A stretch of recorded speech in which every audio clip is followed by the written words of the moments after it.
You're listening to Head, a Star Wars podcast. Two fans, two generations, all things Star Wars begins now. All right, well, hello, everybody. I'm Eric Vansel.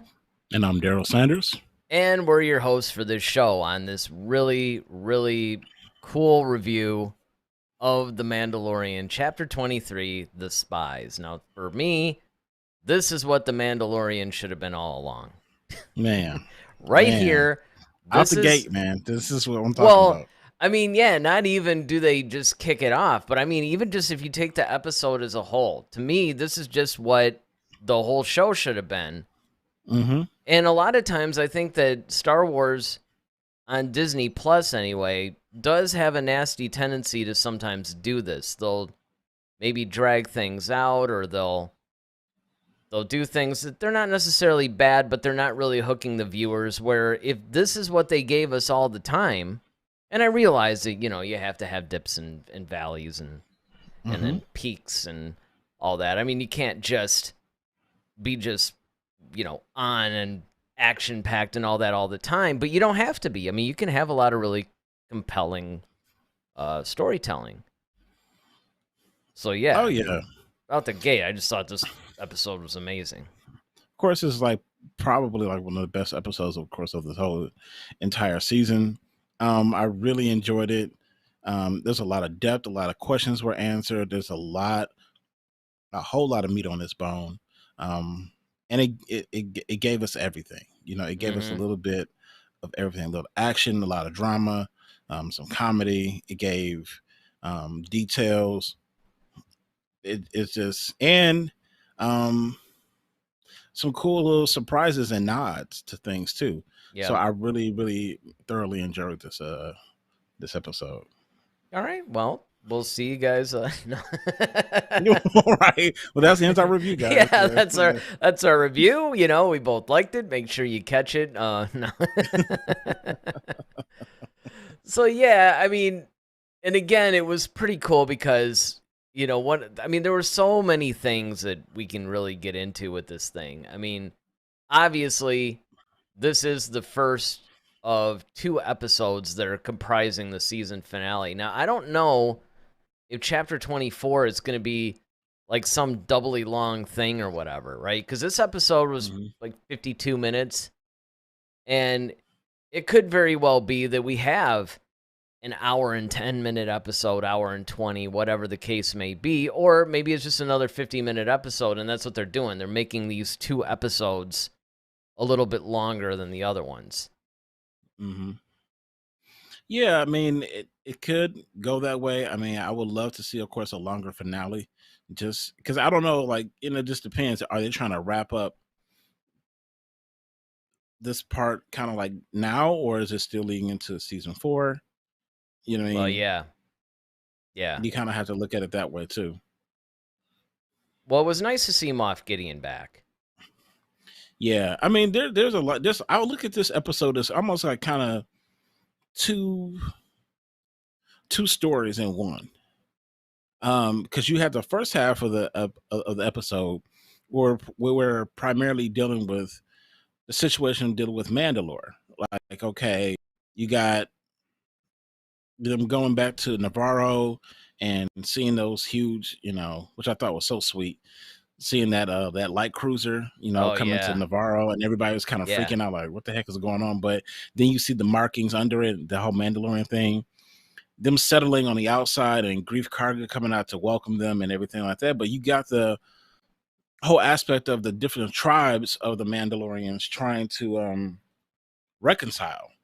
So you had that aspect of things, and then them trying to go back to Mandalore and figure out okay, and they're meeting even more Mandalorians on there who stayed after the purge of Mandalore, and you're hearing a lot of historical things of what happened as far as, they thought that bo-katan never surrendered, but she was well, I did, but here's why. And you can see some people kind of looking at oh, you're really not like I us. know. But it's kind of exactly. I mean, when you think why are we following you again? And that's the thing. That was really brave of her to do that. To admit that, because she could have just as easily just been Yeah. like, yep, well, I mean, never Stuff surrendered. happens. That's the, Yeah, right.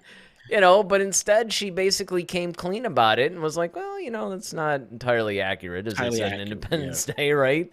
And Right. the other cool part of that explanation, actually, is that they wrapped into that whole thing, hey, this is how Gideon ended up with the Darksaber. Exactly. And that's a question that one of the main questions we asked, like, okay, well, how the heck did that happen? And now we know now. It's like, okay, well, she had to surrender just to save her people. And that's what Mm-hmm. she was trying to do. So I think the Mandalorian still, they kind of lost respect for her, but then they also gained respect at the same time. It's like, well, all right, we see why you did what you did. And then Din's whole pledging of his allegiance to her was really cool as well. Just like, look, I get it, and I don't judge you for it. I'm still here to serve you. And I thought that was really sweet. And then, but in the midst of that, we also got to see, um, forgot her name, but when she first contacted Gideon, and it was kind of like, look, Yeah, the this is one what that we happened on the thought bar. was, the spy or whatever, which the one with Yeah. Pershing, and kind of threw him under the Hmm. bus after pretending to be his friend. And then, of course, she's also the one that convinced the New Republic commander or whatever not to send reinforcements to Grief. And I mean, at that point, we knew. Yeah, you definitely knew. Yeah. You knew there was something up with her. I mean, it's true. Like in the first one, you can go, well, maybe she just, I don't know. But I mean, by the time this came, yeah, you're just like, okay, she's totally a spy, And Hmm. it was the only complaint that I had about that scene at first. That probe droid really seemed overly CGI to me. Okay. That took me out of it for a second. I mean, first of all, look, I love the probe droids. I think that they're very menacing looking, and I've always thought that they were really cool. And I love seeing the fact that within Coruscant, you still have this faction of the Empire that's still working under the scenes. It's almost like the Empire became the new rebellion, right? Now the New Republic is the government, and now the Empire Yeah, it is sneaking switched, around. right? Yeah. Yeah, exactly. And then leading into that, when we see Gideon, then he like, okay, dismisses her. Now you see this whole little council basically of like all these different Imperials that are kind of like meeting in secret about what's to come, and we get a lot of information right there and a lot of different surprises. Um, Three of them being, of course, we hear once again the mention of Thrawn. Two, Captain Paleon's name is actually, I we finally know, and see Paleon. that was Right. really strange to me because in the new canon books, now again, when I started thinking about it more, because the Paleon role actually went to Eli, got his last name, in the Thrawn trilogy books. Like Eli Vantos, or it was something like that. But he essentially became Thrawn's right-hand man, very similar to Paleon. But what I didn't really stop and think about, though, was that was all like a prequelized version, right? It's all about how Thrawn joined the Hmm. Empire, rose up through the Empire. And so what I initially thought, okay, they just borrowed the Paleon character, changed his name, and made him this guy. It turns out that when I really stopped and thought about it, it's like, well, no. I mean, really, Paleon could still easily exist in this universe, because when Timothy Zahn wrote The Heir to the Empire, Dark Force Rising, Last Command, basically the original episode 7, 8, and 9, the Thrawn trilogy, as it was known at the time, Paleon was there. And that, of course, takes place after Return of the Jedi. So Hmm. it is possible that Eli Vantos and Captain Paleon could actually exist in the same universe, and, well, quite obviously they do. So, yeah, that one... And the other Yeah. thing that I really liked about that whole scene, because, I mean, let me guess, is the third one you're going to talk about Hux? Yep. Yeah, Hux's dad, basically, which is really nice because a lot of this is tying into the Aftermath trilogy of books. Because in the Aftermath So it was Aftermath, Life Debt, and Empire Rising. That's what it was called. Empire Rising basically started chronicling. I always forget his. So Armitage Hux is the one that we know of course, from episode 7, 8, and 9. But his dad, it's like Brenton or something like that. He was actually Hux's dad, and he was part of the one of the architects of actually building what would become the First Order, but definitely part of the Imperial remnants. It makes me wonder if they're going to bring Ray Sloan out, because she figured really prominently with all of those guys, and she's like in almost every new canon novel. You know, and maybe Sloan pops up in the Ahsoka series. That's probably where if they're going to introduce her. They could introduce her here, or maybe in the next season of Mandalorian. You don't know. Or maybe the next episode. I mean, for all we know, she was one of the people standing there, right? There was that one woman. Yeah, that one woman. Yeah, we don't know who that was. Yeah, that's true. So I mean, because by the time, so she starts out as a captain in A New Dawn. She's Captain Sloan, and then she becomes like, she's not a Grand Admiral. She's not even an Admiral. She's up there, though. She's still like a naval commander, though. But she rises pretty high in the ranks by the time the Mandalorian would, by this time period. So, yeah, it was wonderful Easter eggs, but it's also tying in the story quite a bit, which I absolutely loved. So, yeah, man. Definitely. Yeah, I know that scene, that whole scene right there was really cool. And watching Gideon kind of hold court amongst all of them. And he's like, okay, well, I'm asking for the stuff. The other one was when he mentioned the Praetorian Guards, what he wanted. Yes. He wanted 3 Praetorian Guards. And I was just like, oh, wow. Like they're bringing, and so just hearing all this stuff, and it's like you said, making that connection, this little, I don't want to call them, I guess you can call them kind of Easter eggs or something like that, but they're just dimensions of, and you're seeing like, okay, there's Paleon, there's Hux, there's, Praetorian Guards are being mentioned. And that did a lot of, I guess, quiet fan service, if you will.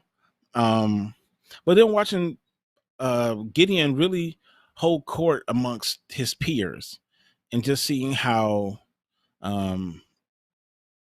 revered he was, and he even I think he checked Paleon. Was it Paleon or somebody? He was like, well, information is my domain, or territory. And he was just like, I hear things from like one side of the galaxy to another. He was like, you stick to what you do over there, basically. And he basically was kind of insinuating like, okay, everybody else is pulling their share and doing their thing, but some of you guys are lacking a bit, and we're not as cohesive as we should be. And so the fact that he even tried to call Thrawn out, he was like, well, where is he? We keep hearing about this return, but no, none of us have seen him.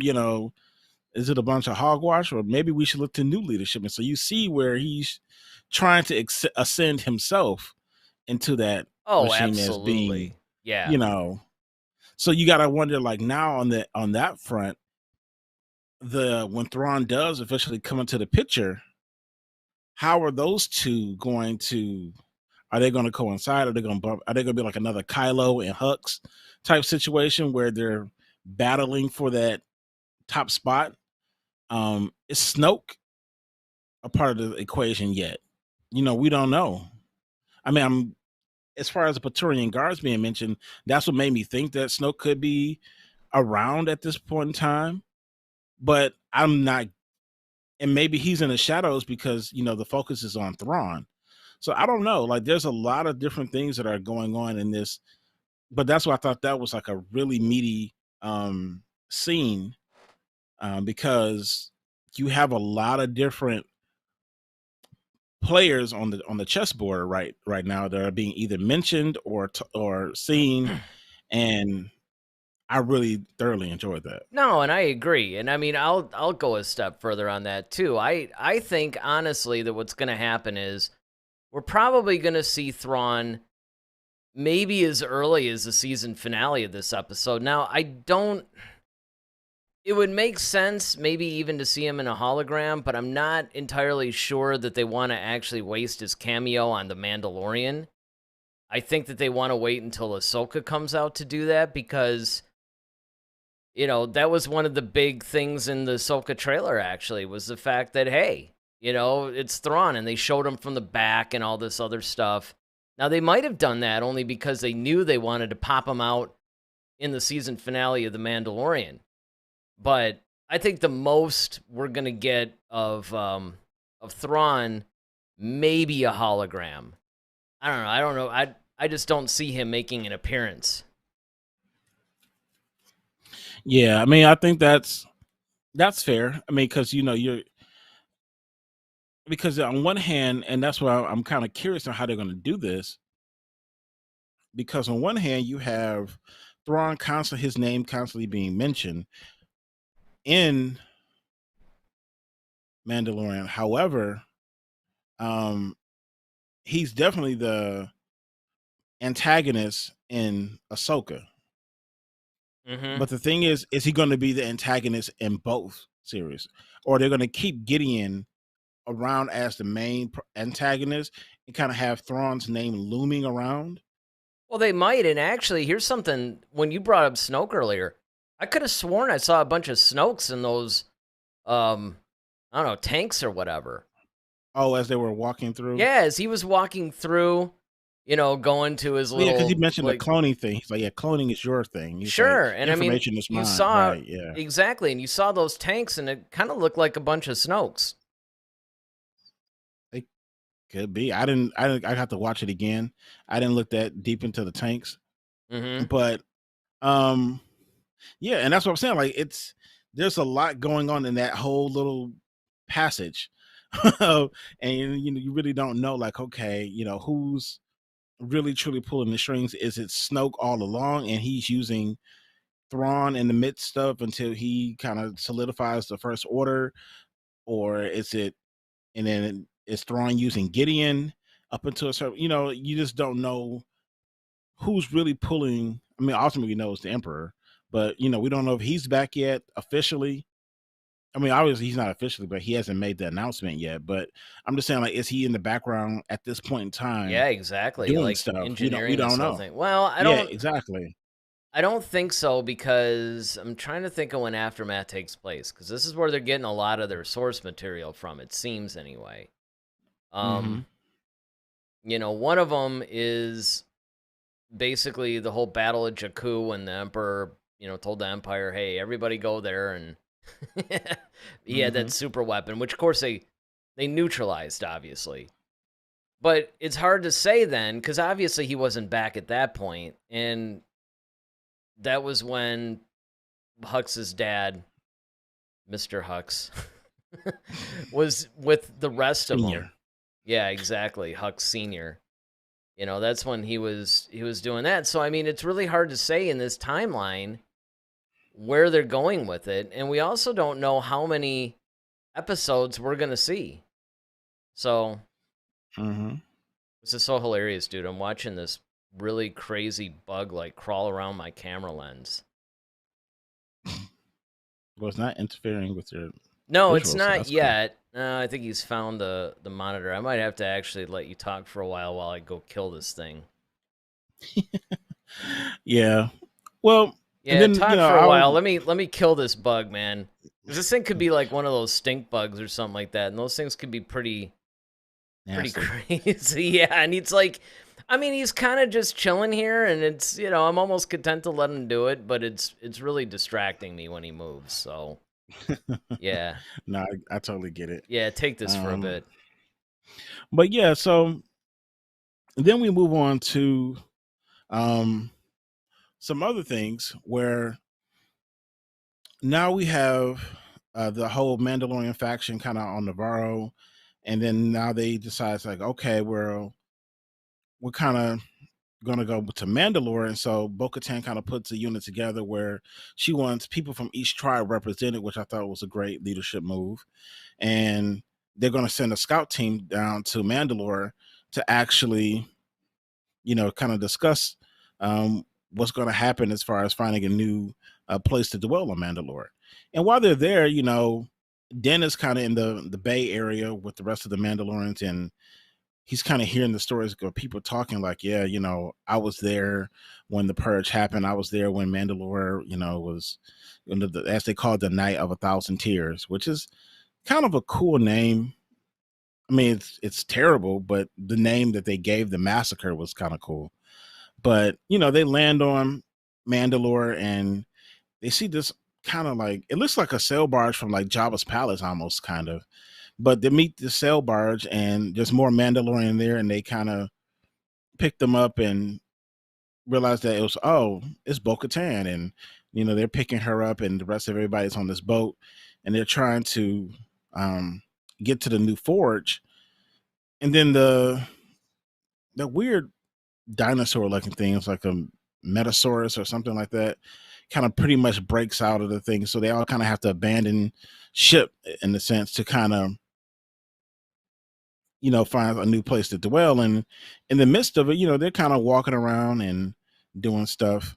Now, I will say, I'd be remiss if I didn't, bring up Grogu. Because of course, when they first land on Navarro, yes, and they repurposed the IG-11 droid to basically IG-12 and be like his little tank. IG-12. Yeah, it's like his little. It kind of reminded me of Crane from Ninja Turtles. That's what it reminded me of, where they kind of stuffed him into this body of a machine and then of course he came infatuated with the talk button, basically, where he could say yes and no to things, and and that was like a typical little kid thing too, Mm-hmm. And then of course when they're walking through the whole marketplace, and he's like, yes, like he just so fascinated with stuff, and he's picking up crap, trying to eat it, of course, because he's always hungry. And Mandalorian's like, no, you can't just do that. And now little Grogu's trying to respond back to him like, no, you can't have it. Yes I can, basically. And so it was kind of borderlining on annoying for a little bit. I won't lie. It was kind of cute and funny at first, but now after a while I was like, okay, man, unplug that stupid thing or something. Well, and I think what they were trying to do too was just illustrate the fact that it was definitely a situation where he's like a typical 4-year-old kid, right? Mm-hmm. Like and I think that they were trying to strengthen that whole. He's kind of like the dad, and it's his kid, and even though he's had to train, he's had to do a bunch of stuff. It's like, look, at his heart, he's still a kid. He's still a kid, and there's a couple of things that we learn from that scene. The first one is that he's still somewhat of a kid, maybe like a preteen at this point, because he's almost going through that rebellious phase. And the other thing that I think is going to eventually happen, because Filoni and Favreau, one of the big things that they've always been going back and forth on is, are they going to ever have Grogu talk? And it's almost like if you have him talk, there's a certain thing that is taken away. And if he could actually use IG-12 to talk, it's the best of both worlds. He could communicate, but he's not actually talking. Yeah. So he maintains that cuteness and all that other stuff that they're afraid might go away. Almost like a sense of anonymity in a way. Just the fact that he can still kind of be a part without, compromising. Because now it's like, okay, well, what do you make him sound like now? Exactly. And does he start spewing out basic? Right. What's even his native language? But yeah, I thought it was really cool. He's like, while they were in this the new little cave on Mandalore, they're like, Den is like, look, man, you're gonna learn to keep up. So the fact that and it was cool because now he could kind of run with them, even though he was still behind, he still could kind of run and keep up with everybody else. And man, when those those little like Mandalorian like stormtroopers popped up, yeah, the dark troopers. The dark troopers, but they were like they almost look like the First Order troopers though. Well, I Like you think could see that the was beginning. That that's was the like the thing. beginning of Yep. the uniform. So that's what I'm saying. Like that looked cool. Mm-hmm. And then you had the fact that their uniforms are made of Beskar, and so now it's harder to try to destroy these, unlike before, because it's like, all right, well, basically you're fighting against your own kind in a way. So, and these were different types of troopers compared to the clone troopers, or stormtroopers, I should say, in this case. But the fact that they, and then you have this whole Imperial like stronghold that's built into Mandalore. Like they led him into that whole trap, and man, um, Den was out there, doing the best that he could. I thought what was going to happen was that Grogu was going to actually use the Force and lift That's what that I door, thought too. I totally and thought he was going to lift the that would have really door. been sweet. But on one hand, it's the typical thing to do. Like you would want them to do it, but on the other hand, you're kind of glad that he didn't, because it gave that scene more heart, more feeling and emotion. But it really would have been cool if Grogu would have just been like, "Oh, you think that's going to stop us? Nope." Exactly. And then just, um, It's sort of a different variation of Ignite the Green. Instead of a lightsaber, it's the little dude. It's yeah. Right. I mean, it pretty much is one of those things where I thought the same exact thing. I'm like, oh man, I know what they're gonna do. He's gonna lift the door. But again, like you, I was glad they didn't do it. Yeah. Yeah. Plus, it allowed them to capture Din. Bo-Katan basically had to, use a darksaber to cut that little hole so they can all escape. And then, of course, Paz Vizsla sacrifices his life. Yeah. Man, that gun he has, man, is just... Oh, I know. It's insane. And I love the fact that they showed that thing overheating. Yeah. Where it was kind of like, all right, it's useless now, dude. Like, I can't keep up with it. And then, but he still, man, I mean, like, he pulled up that blade, man, and he was just going to town on people. I mean, he wanted it, man. And he held his own. And then I'm like, well, dang, well, now what? Then you see the Praetorian guards walk out, and you're just like, oh. Which was good because, when back in the beginning of the episode, when Gideon requested them, it's obvious he already knew ahead of time. Okay, he knew what he was doing, right? He knew he was luring them exactly where he wanted them to go. The whole shot. And it was nice to see the introduction of the Praetorian Guards, too. Now they're sort of taking over for the Royal Guards. Even though, interestingly enough, the Praetorian Guards actually did exist during Palpatine's whole little reign or whatever. I don't remember exactly when they came. It was like the Royal Guards were kind of like... They were fearsome. They were good fighters. The Praetorian Guard... I forgot what the distinction was. Like when they use which one or whatever. But it was still nice to see the introduction. Because again, we don't really see them pop up until The Last Jedi. So it was good that we got to see him this early. It was nice that... Obviously, it was fun when Gideon made himself his own Beskar Mandalorian armor or whatever. Yeah, the suit he's wearing right now, he's almost Vader, very Vader-like once again. But he has that helmet, too, that he put on. Yeah, that was sweet. Bad guys in their helmets, man. I know. And the thing is, like, he's very obsessed with Mandalore for some reason. But I love the fact that, and he explained this, is that he's taking the best out of everybody's culture. Yep. He wants Mandalore's culture, the Jedi, and it was somebody else that he referenced. But... Oh, yeah. Who was the third group? He did. You're right. He referenced the third group of people. It was three factions that he kind of mentioned. And, he's like, you know what? I've combined them all to kind of make my own thing. And it's like, gives me basically all the power I need to do what I want to do.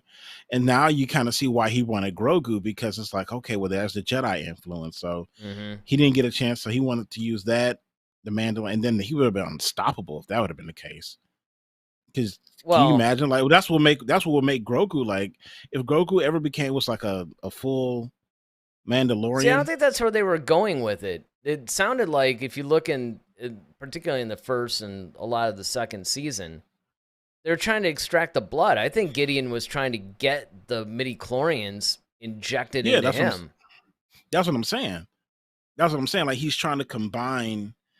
And I'm just saying, like, if Grogu ever, like, if he grew up to be Oh, taller like if than he had Yoda or raised something, him or something like that, and then became yeah, Darth or something. or became, like, even if Grogu became, like, when Grogu becomes a full on Mandalorian with the helmet and all, and being able, like, but coupled with the Force, Hmm. like, he's unstoppable Yeah. because you got the Supreme Fighter plus with this impenetrable armor, pretty much, and you still have the Force to back you up after that too. So it's just like, who's really going to take you out after that? It's kind of like he becomes like this, godlike being almost. And I think that's where Gideon was going with it all. He wanted Grogu's blood so he can use that, like you said, to inject himself with it. So maybe he can tap into the Force, and then he's already still in, a lot of Mandalorian culture. And it's very Thrawn of him, because Thrawn is that type of person where he would do stuff, something like that. Well, the thing that was funny too was at the beginning of this episode, I totally thought that, Palian was just going to look over and Thrawn was going to come in and be like, "Hey, Man, yeah. Watch, put some trouble on that tone. Yeah, exactly. Like, listen, man, you might want to take it down a notch over there, buddy. Because it's true. I mean, when he was challenging his, the authority like that, I mean, on one hand, from Gideon's perspective, because, and this is one of the things that the books illustrated quite a bit, and this is even true with the old legends, like the old expanded universe. They did the same thing where you had all these remnants of the Empire, but they were all fighting for control. Mm-hmm. And essentially they turned into Imperial warlords, It was kind of like, okay, this Moff has like, 2 Star Destroyers and a bunch of, and then this guy's got, I mean, it's almost like they divided up the fleet, and whoever had the biggest could try to take over maybe, and they would fight each other all the time. And so obviously Gideon is thinking, okay, are you just invoking Thrawn's name to just amass all this power for yourself when really he's not even anywhere to be found? Because obviously everybody knows, Thrawn would almost be the next best thing to Vader and the Emperor. If Thrawn's still around, everybody's going to follow him, and there's no way any of the warlords could stand up to him. So, because that's one of the things that I really hope that we get to see. We saw a little bit in Rebels, but one of the things that, obviously his mind and his cunning and all that stuff is legendary, but he's also like just this brutal fighter. Like the Chiss are just like incredible fighters. The Chiss used to mow through Mandalorians like it was nothing. I mean, they're really, really highly adept fighters. So I hope we get to see a little bit of that from Thrawn too. But, who knows? Yeah, I mean, I think this makes us really excited, of course, for the season finale, because you got to know, like, where is this going? How is this going to end? What's going to be the cliffhanger? All right, like, what's I'll tell going you to be something else, and I've been getting this vibe. I've actually seen this online a few times too. Is that I'm beginning to wonder if the armor is not a spy for Gideon. the armor? Yeah, Why? because they seem to know. Like, there's a lot of different moves that, and the armor is like, oh, well, I want to join this mission too, and I mean, there's just like a lot of. She's trying to act a little shady and a little skeptical, not skeptical. I'm skeptical of her, but she's, and I mean, it was funny because because a lot of times I like to read other reviews of stuff too, just to see, one, if there's anything that I missed, or two, just to get a consensus. So when we do come on the show, I can say, okay, there's a lot of people that feel this way, that way, or the other. And I wasn't alone in that one. There's been a lot of people that are really kind of suspicious of what's up with her. So I'm sure if anything comes of that it'll pop up in the next episode, though. Now,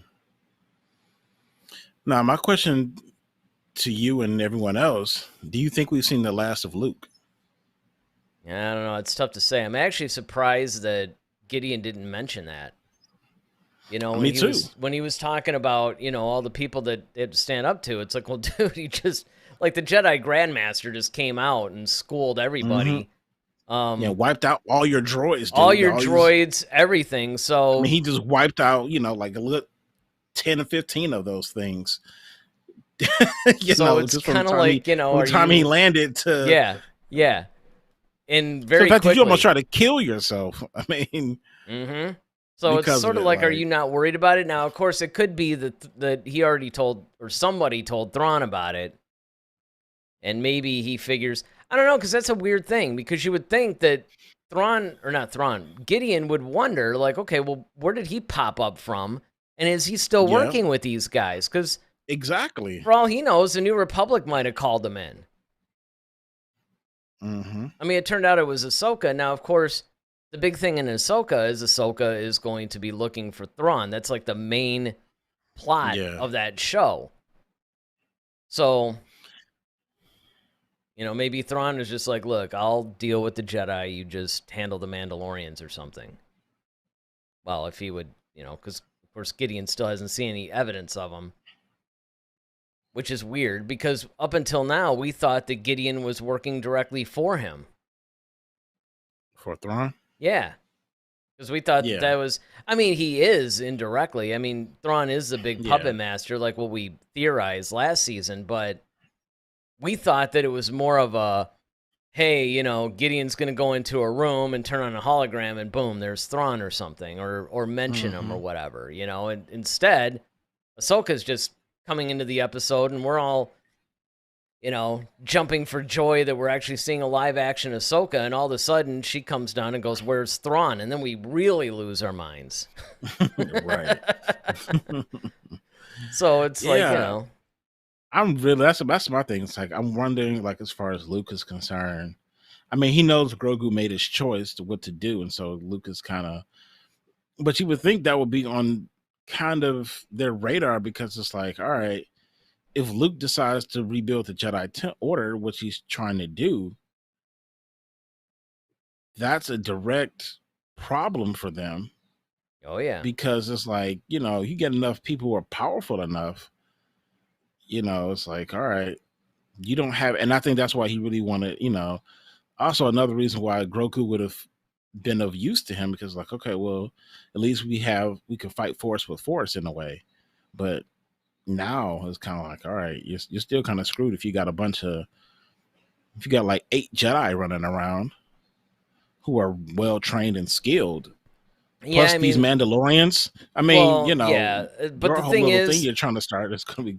Maybe he figures they can snuff out the Jedi before they start. You know, I thoroughly believe that if Ahsoka's looking for Thrawn directly, Thrawn's probably onto the fact that there are Jedi hunting him.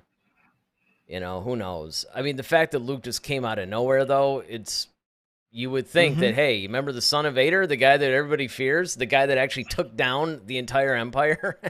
Yes, exactly. By killing the Emperor. Well, because everybody thinks that Luke did. Yeah, that's what I'm saying. Everybody thinks that Luke did it, and I'm sure Luke didn't do anything to dispel the rumors. You know? Of course not. But I mean, it's just, I don't know. It's just one of those things that you would think that Luke would be more of a concern to them than what it appears, at least from the information that we're given in this episode. I don't know. I would think so. That would be I know if I were Gideon, especially seeing the fear and terror in his eyes when he saw Luke. Who that was. Yeah, when he realized who it was, you know, he was freaked out.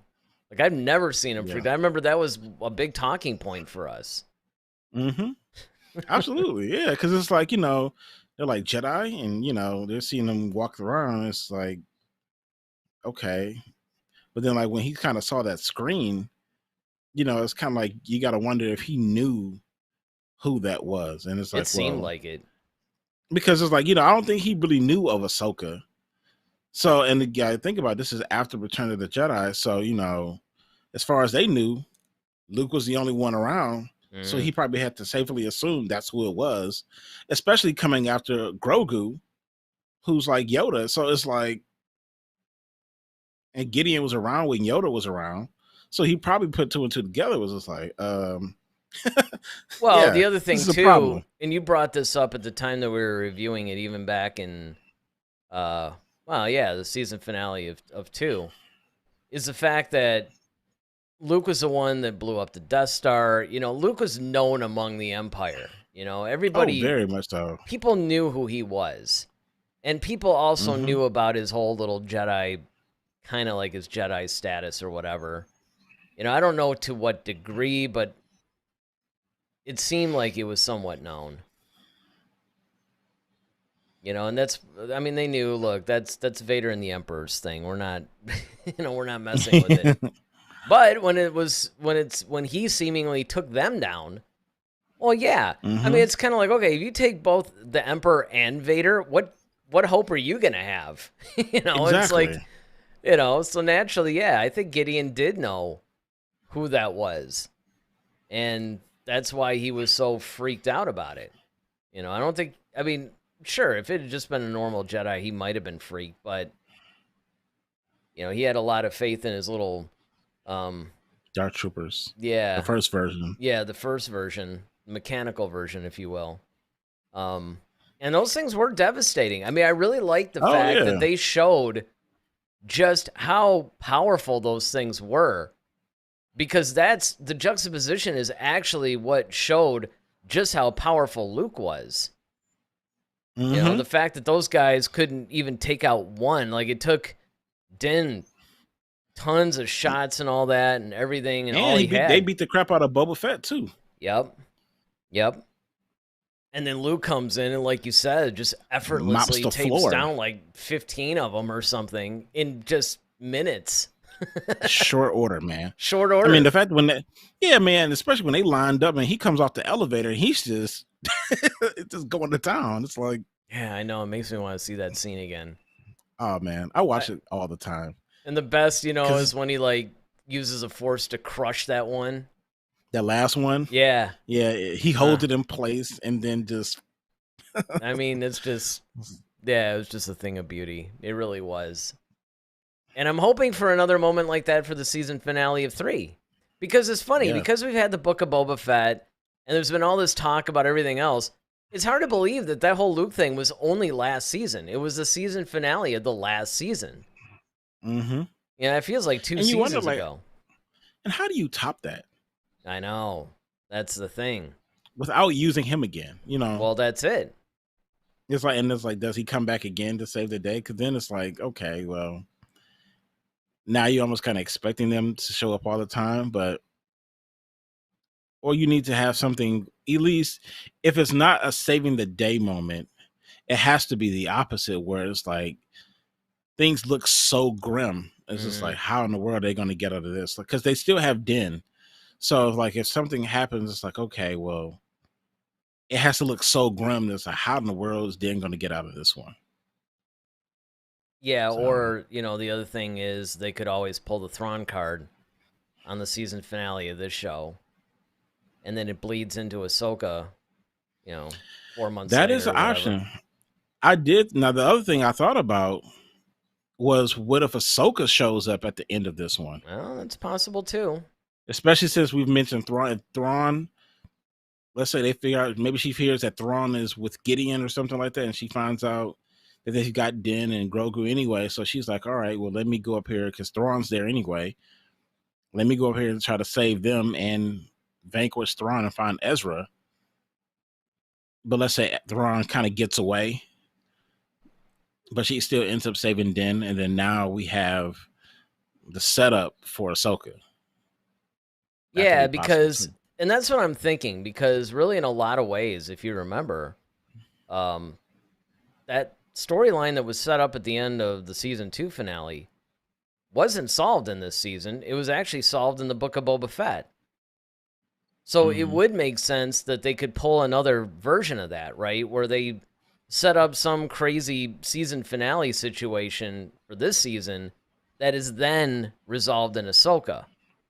And then season 4 then, of course, starts another, I don't know. Chapter. Yeah, I don't even know where they would go. I mean, there's been a lot of talk, too, where, they're moving away from Din being the Mandalorian. You know, that the Mandalorian now could be any of the Mandalorians kind of a thing. Now, I don't know if that means they plan to kill Din off. I wouldn't think so, but stranger things have happened. And even if they do kill him off, doesn't mean he's dead. You know, it's Star Wars, man. Nobody really dies in this franchise, it seems. Well, now you got to wonder, like, okay, with all these Mandalorians running around, like, you got to wonder where they were during the sequel trilogy. Yeah, you do. That's a good point. But I mean, there is 30 years, so you know, a lot of those guys would be like 70 or whatever. You know, I mean, but they had kids though, because you know they would say, well, "I'll take the kids inside." right? So yeah, that's true. And you would assume that Mandalorian culture has gone on, but it's true. You don't hear people. I mean, they're throwing Sith around like it was, you know, like there's a million of them, but it's like nobody mentions a single Mandalorian. Well, Exegol. Well, yeah, they were contained to Exegol, but you know, they were, but nobody knew the whole that little was. arena. There was that whole. I mean, they had to actually use Kylo's data from his TIE fighter to even find the thing. That was another thing that bothered me. Of course, I'll get into all that when we do the Rise of Skywalker review. Because, oh man, yeah, you're just bringing up stuff now that bothers me. But you don't hear one single mention that I remember anyway of a Mandalorian. Nope. What was the name of? It's like it was right there. I hate the fact I can't remember this stuff. Ori, was that her name? The one that Poe.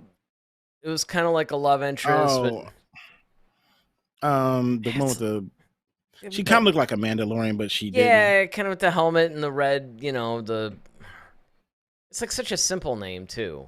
And Ronaldo's not here to chat it in. Bliss, something Bliss. Zori Bliss. Zori Bliss. Yeah, that was it. See, teamwork, man. Yeah, I mean that's right. That's about the closest that you get to a Mandalorian-like character. That was it. But other than that, you make a good point. Where are all these Mandalorians during the sequel trilogy? Because you got a gang of them now. So it's like, yeah. I'm sure they probably took off their helmets and weren't wearing a helmet for some other things, you know what I'm saying? And making some more Mandalorians. Making more Mandalorians. So. Well, here's the other thing that I wonder too. And I couldn't help but think this. Like, how bummed do you have to be if you're Grief Karga right now? Because, you know, you get these guys, now it's like, sweet, I got all these Mandalorians, they're all happy at the outskirts of my thing. You know, they're my little fighting force, nobody's going to mess with me. It's like, yeah, guess what? We're going to Mandalore. So thanks for the hospitality, but see ya. And now his entire fighting force is gone. You got to wonder if some of them are going to stay around. Like, I would hope so. You know, like maybe some of them just stay at Navarro and settle there. At least for a while, because Mandalore isn't quite as inhabitable. I mean, well, that's true. Of course, the Empire did. See, and that's my other thing. Like, here it comes. I'm just, you know, I understand it's storytelling and whatever, but okay, they're getting shot at by these dark troopers that have like jetpacks, and they're basically little Mandalorians running around, right? So then they go chasing them. At no point do they look around and see like this Imperial looking stronghold that's because they're walking through these blast doors. I mean, that doesn't occur to them that this wasn't here before. Yeah, the Mythosaur did not build all this stuff, guys. Yeah, exactly. So it's like, okay, stop for a second. Let's before we start chasing these dudes into a place that now looks like where they come from. You know, you might want to pause for the cause for a minute and kind of figure out what the heck are you. Just kind of figure out exactly. I mean, you have a point. They were easily led into that trap. I mean, yeah, it's like they're just running through these hallways and not. It was almost insulting. Rock, and then all of a sudden you're in a hallway, like. With all this technology built into it. That's what I'm saying. I was like, there's like TIE fighters everywhere, you know, like hanging up. And no point did you realize before you even got to the TIE fighters, they're running on gravel. They can fall off into like right, and then all of a sudden it's Durasteel or something. Yeah, it's like, yeah. And it's lights coming off of stuff. Like, right, exactly. Whoa. Okay, Mandalore has been uninhabited for like eons. I know. Like this is This some wasn't sort of a here natural before. structure. Yeah, exactly. It's kind of like, And guys. it's all Imperial colors, right? It's not. Exactly, it's that gray and red, Yeah, and that very, exactly. Yeah, But they're just running I along. admit I thought the exact same thing. I'm like, I'm watching this going, they kind of deserve this, actually. I mean, Yeah. you feel bad, but at the same time, a little bit more planning. See, that right there is a whole microcosm of the sequel trilogy, right? Right. Just go ahead and run. Don't notice run that it into changes to Durasteel and lights. Just run right into it. Yep, exactly. Right to that release date. Mm-hmm. So yeah, I mean, it just, I mean, that was And now that's, you got fans killing you off like the Praetorian Guards. Yep. See? Yep. And then Gideon was almost, kind of like Kathleen Kennedy. Well, we're taking a little bit from the prequels and a little bit from the. Yes. This truly is a microcosm of that. That's hilarious. It's like, well, look at my Disney armor now. I can make Right. these, films, and you all pay $1 billion anyway. I mean, yeah, it is. It's a total microcosm of it if you really stop and think about it. And that's the thing that is also good to point out too, right? That there were some issues, that being one of them, with this episode where you're like, I don't know if they really would have just run right into that. I don't know if that would have necessarily been a thing. I don't think I would go chasing them either. It's like, Well, especially as hard as they were to kill, like, why would you chase them? The other thing that I'm thinking too, and I don't know, maybe because I've never actually been in these kind of situations, maybe I don't. It's easy to play armchair quarterback, as they say, but if they're engaging me and all of a sudden they're running away, it's like, guys, you've seen this sort of scenario play out before. It's obviously a trap here. You don't need Admiral Akbar to scream out. I was just about to say, you don't need Akbar to yell that at you. That if they're all concentrated running away, maybe wait a few minutes before you go chasing them. Yeah, it's like, okay, are they leading me to something, or take stock of where you are, where they could be, maybe come up with a plan where, hey, a couple of us will go in there and see what's up. I mean, or maybe we should go back out and find some reinforcements. It's yeah, they basically, they deserved it. So what would you rate this episode? Oh, like a 9.5. I'm not gonna go 10 because 10 is really strong. I mean, I would almost go 10 only because in a lot of ways, like, the pacing of this episode was really good. I guess I could pull one of Ronaldo's usual numbers, 9.89 or something, right? Because it's like right there, but there were still a few problems. It wasn't a perfect episode, but it was probably the perfect example of what this show should be all the time. And again, I'm not suggesting that every episode be completely action-packed and all that, but you made a very good point too, though. It really wasn't. I mean, there was a lot of slow moments in this episode. And it really made me care about a lot of things, I mean, I sort of liked the fact that the Mandalorians were on Navarro and everything was cool. And it's like, I mean, you guys had a good thing there, Why can't you just rule from there? Rule that section of Navarro or something, I mean, the homeworld's going to require a little cleaning up. A lot of cleaning up. Well, and the other thing, too, is every time you got to go in and, I mean, even just to get to the atmosphere of it, it was like an Exegol kind of thing, actually. Yeah, it's like Exegol with the Kessel Run or something. Yeah, like, right. Besides monsters coming out of it. Right. I mean, you didn't have that, but yeah, like Exegol was all this lightning and then... Yeah, it's like, Bo-Katan's all just like, well, yeah, okay, our sensor's going to be down for a minute or whatever. And I'm just like, granted, she has flown in it a couple of times, but it seems to me like it would take a little longer to get used to that. Like, maybe that's that planet's way of saying, hey, maybe you should just cut your losses and make something else Mandalore. Right. Be like Thor did when he, took that one place on Earth and made that the new Asgard. Right. Right. So yeah, I'll stick with 9.5. I'm actually gonna go with 10. Ooh. I had a feeling. When you seemed surprised that I was 9.5, I knew it wasn't because it wasn't lower. So Well, I say 10 because I believe it hit all the beats. Yes, it had, like, as I just mentioned, the whole easily being caught into the trap thing. But I mean, that's just kind I of was gonna say a nitpicking. lot of the problems in this episode, you're the one that pointed them out, actually. I know. And Here's a even shopping even list, with but 10. right, that notwithstanding, it's still I look at it from this standpoint. It hit all the beats. It gave us tons of information. It gave us really good dialogue. It gave us awesome pacing. It advanced the story greatly. It gave us the comedy with, IG-12 now and Grogu. It answers some questions, that we had, like where did, Gideon get the Darksaber. Even some stuff about how, Bo-Katan, like the tribes and all that stuff. Like there's a lot of historical information that we got. Even watching that whole situation with the two Mandalorians fighting over that chess game. It's like, well, Yeah, that was even pretty Bo-Katan was funny. like, you knew it was going to Yeah, happen. this had to She's happen like, eventually. So, yeah, yeah, she was all chill about it.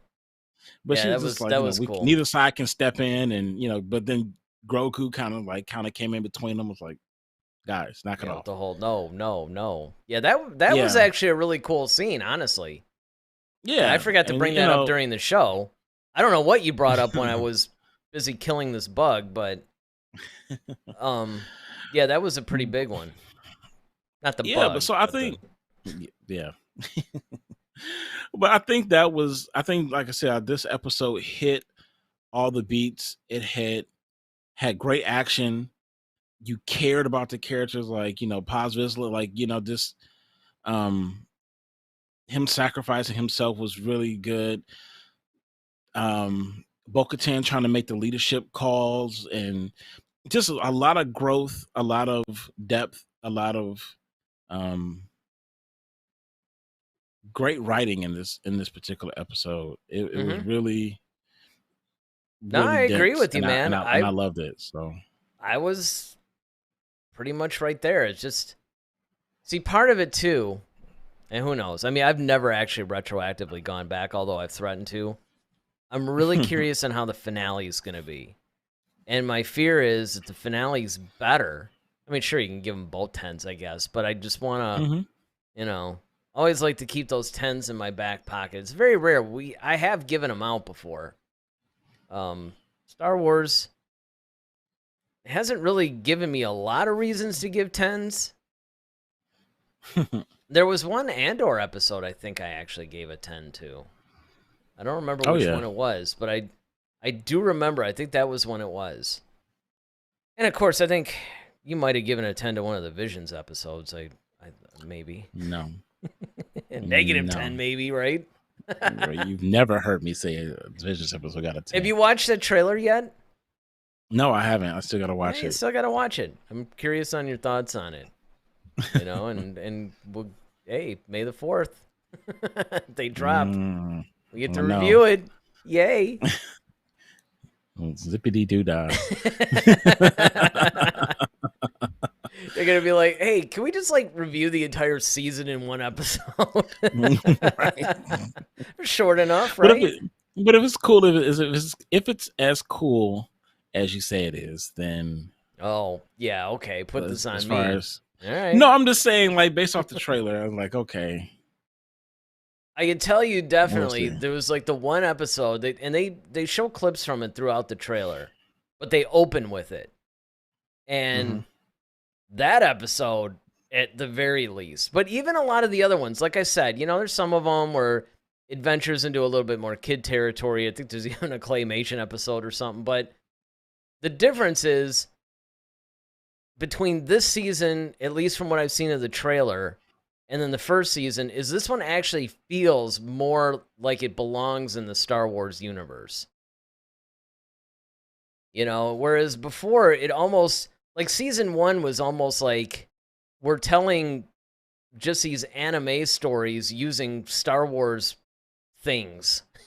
Like, okay, we'll throw a Star Destroyer in there, or, we'll have like a lightsaber kind of thing, or that weird umbrella lightsaber thing that one dude had, now that guy, they were actually going to make like a novel and all that stuff. And I thought he was cool, but yeah, the difference is this one feels more, hey, this is Star Wars in the style of anime. And that's where the distinction is. So, I mean, I don't know, though. Trailers, as we know, especially in Star Wars, I'm looking at you, Rogue One, trailers can be very deceiving. So... Indeed. Yeah, we just have to see where it goes from there. But, of course, the important thing is, what did you guys think? Did you enjoy this episode? What was your favorite part of this episode? That's going to be a very difficult thing. I could tell you that even making the thumbnail for this episode, I'm like, man, there's so many cool moments. Which one do I make as the definitive, thumbnail or whatever? Right. Because I actually started out using the one where Gideon was in the little secret Empire Council or whatever. Oh, yeah. But it wasn't distinct enough, all the photos that I found. It's kind of like, he's like this little tiny thing, and it's like, all right, I don't know if that's necessarily going to make people click on the video or whatever, but... Well, this is cool because it looked like he's making his triumphant return, which he is, but... Yeah, and plus it's a Mandalorian-ish armor, even had the whole helmet thing and stuff. And yeah, because you had to focus... I mean, it basically, when you break it all down, it is somewhat of a showcase of Gideon's return. He's been mentioned. There's a lot of things that have been happening, but this is the first. Yes, he's returned, and everything, if you think about it, that happens around that whole thing is anchored to his return because of the whole Mandalorian base and everything else that happens, basically. All right. Well, I think that's gonna. Yeah. I think that wraps it up for us. Yeah, right? I think it does. It's going to wrap it up for tonight. So Monday, we are doing, it's pre-recorded. It's already done. It's actually waiting for its premiere Monday at 8 because I'm going to be out of town.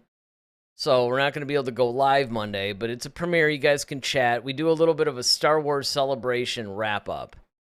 We talk about a lot of the announcements that were made at Celebration and what we think of each of the announcements, and we run down not just the announcements, some of the interviews, some of the talking points that were said, and, naturally we complain about it too. So it is kind of a fun episode. So you're not going to want to miss that. Now, for the season finale, the problem is a week from tonight, once again, I'll be working. So we might have to, pre-record me when I come back.